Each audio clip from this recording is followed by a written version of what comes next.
In August of 2013, a routine overnight cargo flight prepared for departure from Louisville, Kentucky. It was a flight operated countless times before, connecting one of UPS major hubs to Birmingham, Alabama. On board were two experienced pilots, Captain Surya Beale Jr. and First Officer Shanda Fanning. Their aircraft, an Airbus A300-600F, had completed thousands of hours of operations. There was nothing unusual about the weather, nothing strange about the cargo, and nothing that suggested anyone should worry. Yet the events that unfolded in the final minutes of this flight would lead to one of the most significant and eye-opening investigations in UPS aviation history. UPS Flight 1354 was scheduled to land early in the morning, just before sunrise. The pilots knew Birmingham well enough, but they also knew that the airport had some limitations, especially at night or in low visibility. The runway they were assigned was runway 18, a shorter runway that did not have a functioning precision approach system at that time. Unlike a fully instrument-equipped runway that gives exact vertical and horizontal guidance, this landing required the crew to rely on a non-precision approach, meaning more manual calculations, more visual judgment, and tighter margins for error. Before takeoff, the crew reviewed the weather and approach details. Reports suggested low clouds and reduced visibility in the early morning hours. This kind of approach wasn't unusual for UPS crews, who often fly during pre-on conditions, but it did require extra attention. The Airbus A300 systems were operating normally, and no technical issues were reported. With everything in order, the aircraft departed Louisville without incident at around 4:47 a.m. As the aircraft cruised toward Birmingham, the pilots discussed the approach. The captain was the pilot flying, and the first officer handled the radio calls and monitoring duties. They were both trained professionals, but training environments and real-world fatigue can create differences in performance. The timing of this flight early morning, near the circadian low, was especially challenging. Investigators later noted that both pilots had been working irregular overnight schedules, and their sleep patterns were likely disrupted. Fatigue does not always announce itself dramatically. Sometimes it shows up quietly in slower reaction times, reduced attention, or difficulty catching subtle cues. It became a major factor in understanding the errors that followed.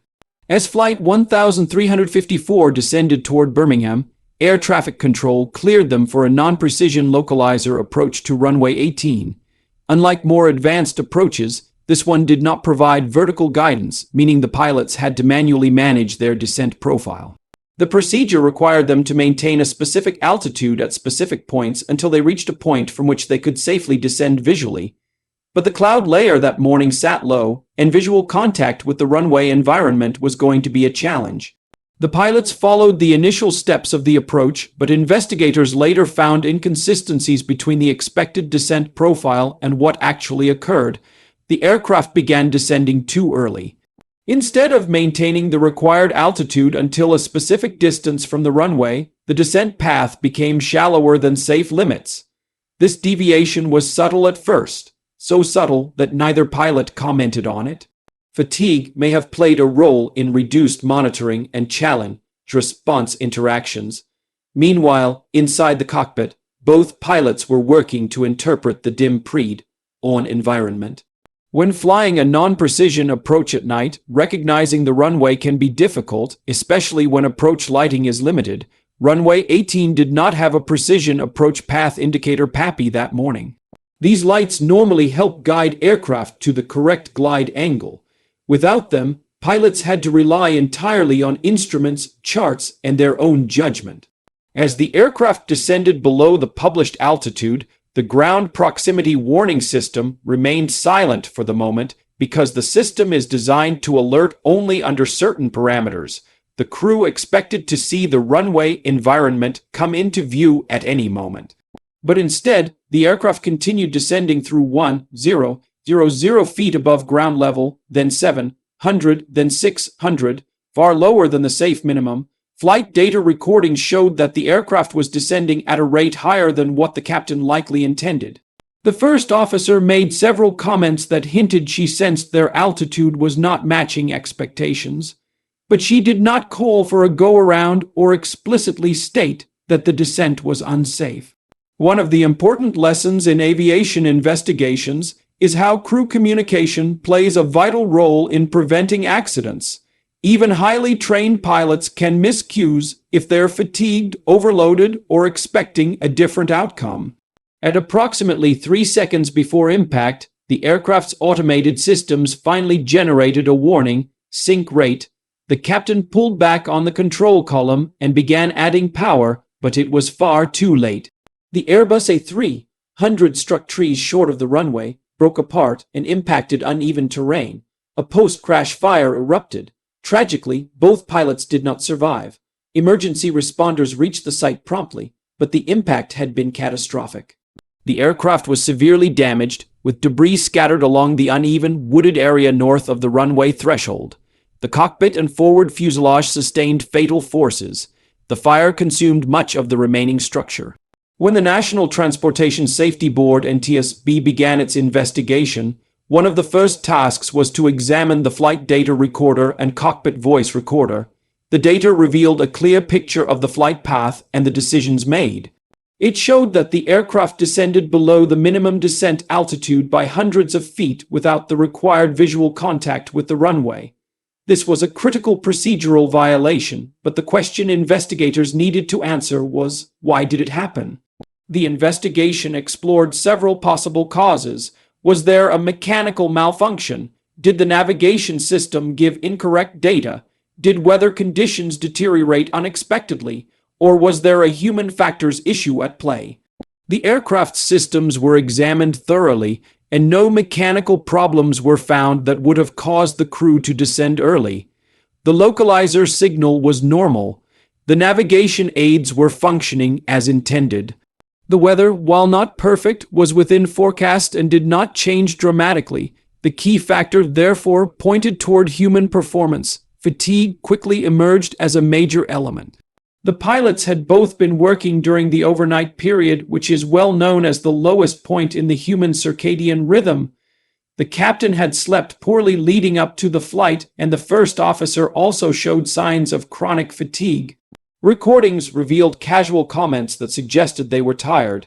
These factors reduced their ability to recognize their descent error. Another significant finding came from training and procedural practices for non-precision approaches. At the time, UPS and several other carriers used some older procedures that relied more heavily on pilot interpretation rather than structured vertical guidance profiles.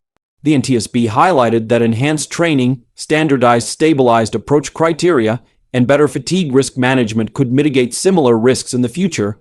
Crew communication was another factor.